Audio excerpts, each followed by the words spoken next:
diffuser la nouvelle formule du téléjournal le 25 août, tout l'appareil de production a été remplacé, tout a été reconstruit, pièce par pièce. Un plateau entièrement nouveau, avec un décor et un éclairage adaptés à la nouvelle qualité d'image, des caméras sur rail, des écrans géants et bien sûr la régie.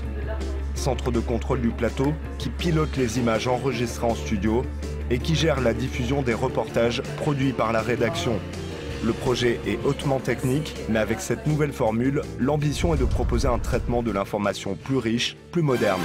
C'est pas seulement un saut technologique, c'est de la haute définition, c'est de nouvelles réalisations, mais ce sont aussi de nouveaux outils, l'infographie par exemple, qui vont nous permettre de raconter un monde plus complexe. Au fond, notre postulat, notre pari, c'est que nous avons besoin d'un outil qui nous permette de raconter ce monde dans toute sa complexité. Avec ce troisième saut technologique depuis 1954, la RTS se met aux standards contemporains. On prend la mesure du chemin parcouru en 60 ans, nostalgie noir-blanc des premières décennies. Bonsoir mesdames, bonsoir messieurs. Puis la couleur, le texte numérique et la digitalisation de la production avec Actu 2000. Tout ce temps, les visages de l'actualité, tous symboles d'une époque de l'information. Bonsoir à vous et heureux de vous retrouver pour vous présenter ce journal. Madame, monsieur, bonsoir. Heure H-5. Mesdames, messieurs, bonsoir. Jusqu'à aujourd'hui. Mesdames, messieurs, bonsoir. À quelques jours du lancement de la nouvelle formule, tous les métiers du département à actualité sont sur le pont. Olivier Paul, chef d'orchestre des opérations, dirige la manœuvre. C'est un projet qui est vraiment basé sur 3 piliers qui sont l'éditorial, l'esthétique et le technique.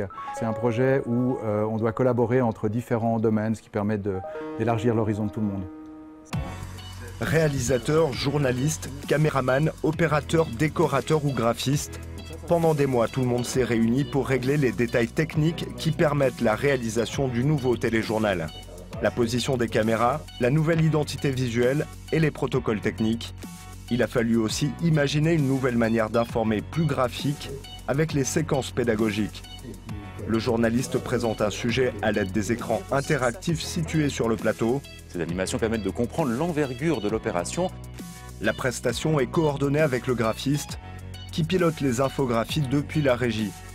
Le nouveau challenge, c'est de travailler dans une rédaction, mais de travailler aussi dans un studio, de travailler dans la régie, en corrélation avec le réalisateur, mais aussi en amont avec le chef photo, avec le décorateur, et la réalisation éditoriale.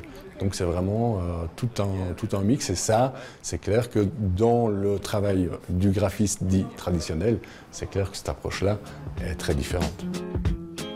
Cet été, l'ancienne version du téléjournal était tournée chaque jour dans ce studio provisoire, au cœur de la rédaction Actu. En parallèle, une équipe testait le nouvel outil. Tous les métiers ont dû s'adapter aux contraintes de cette nouvelle image, plus nette, qui ne pardonne aucune erreur. 5, 4, 3, 2, 1, et top plateau. Bonsoir à tous et merci. Attention pour le A, top. À quelques jours du lancement, après des mois de travail, l'ambiance est fébrile. Tous les visages du téléjournal ont défilé sur le nouveau plateau pour se roder, pour être prêts le jour J.